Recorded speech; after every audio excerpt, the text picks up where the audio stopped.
ഈ സന്ധ്യാസമയത്ത് നമുക്കൊരു വാക്യം ധ്യാനിക്കാം. സങ്കീർത്തനം 125 ഒന്നാം വാക്യം. യഹോവയിൽ ആശ്രയിക്കുന്നവർ കുലുങ്ങാതെ എന്നേക്കും നിൽക്കുന്ന സിയോൻ പർവ്വതം പോലെയാകുന്നു. യഹോവയിൽ ആശ്രയിക്കുന്നവർ കുലുങ്ങാതെ എന്നേക്കും നിൽക്കുന്ന സിയോൻ പർവ്വതം പോലെയാകുന്നു. എത്ര ഒരു അർത്ഥവത്തായ ഒരു വാക്യമാണ് നമ്മൾ രാവിലെ ഈ സന്ധ്യാസമയത്ത് ധ്യാനിക്കുന്നത്. നമുക്ക് പറയാം, യഹോവ എൻ്റെ ജീവൻ്റെ ബലം, ഞാൻ ആരെ പേടിക്കും? യഹോവ എൻ്റെ ജീവൻ്റെ ബലം, യഹോവ എൻ്റെ ഇടയനാകുന്നു, എനിക്ക് മുട്ടുണ്ടാകുകയില്ല എന്ന് നമുക്ക് പറയാം. കൂരിരുൾ താഴ്വരയിൽ കടന്നാലും ഞാൻ അനർത്ഥവും ഭയപ്പെടുകയില്ല കർത്താവേന്ന് നമ്മൾ ശബ്ദമുയർത്തി പറയാം. ലോകവും മനുഷ്യരും ഒക്കെ കുറച്ച് നാളുകൾ പോലുമില്ല നമ്മുടെ കൂടെ നിൽക്കില്ല. എന്നാൽ ദൈവത്തിൻ്റെ വചനം പറയുന്നു, ഞാൻ നിൻ്റെ ആശ്രയം.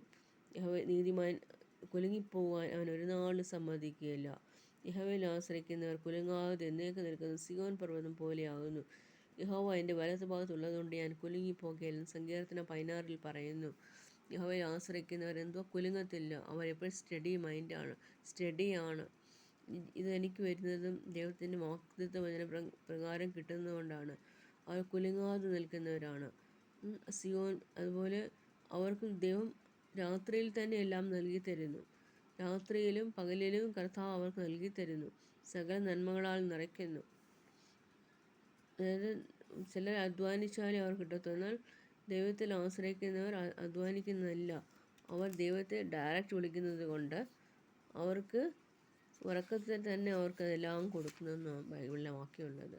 ഉറക്കത്തിൽ തന്നെ ദൈവം അവരുടെ ശബ്ദം കേൾക്കുന്നു, അവരുടെ കഷ്ടത കണ്ടിരിക്കുന്നു.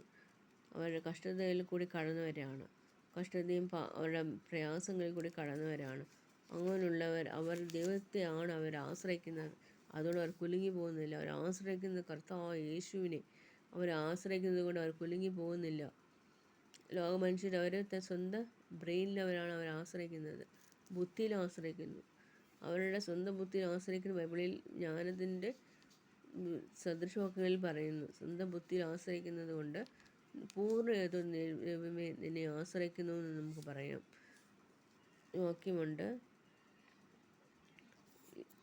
വാക്യമുണ്ട്, യഹോവ വീട് പണിയാതിരുന്നാൽ പണിയുന്നവർ വൃഥാ ജാഗരിക്കുന്നു. യഹോവ വീട് പണിയാതിരുന്നാൽ പണിയുന്നവർ വൃഥാ ജാഗരിക്കുന്നു.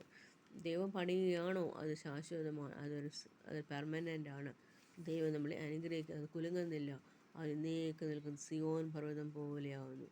എന്നേക്ക് നിൽക്കുന്ന ഒരു അനുഭവം, കർത്താവിനോട് എന്നേക്കും വാഴ്ത്തുന്ന ഒരു അനുഭവം, കർത്താവിൻ്റെ വാഗ്ദത്തം നിറവേറുന്ന ഒരു അനുഭവം ആശ്രയിക്കാം. ആമീൻ, ആമീൻ.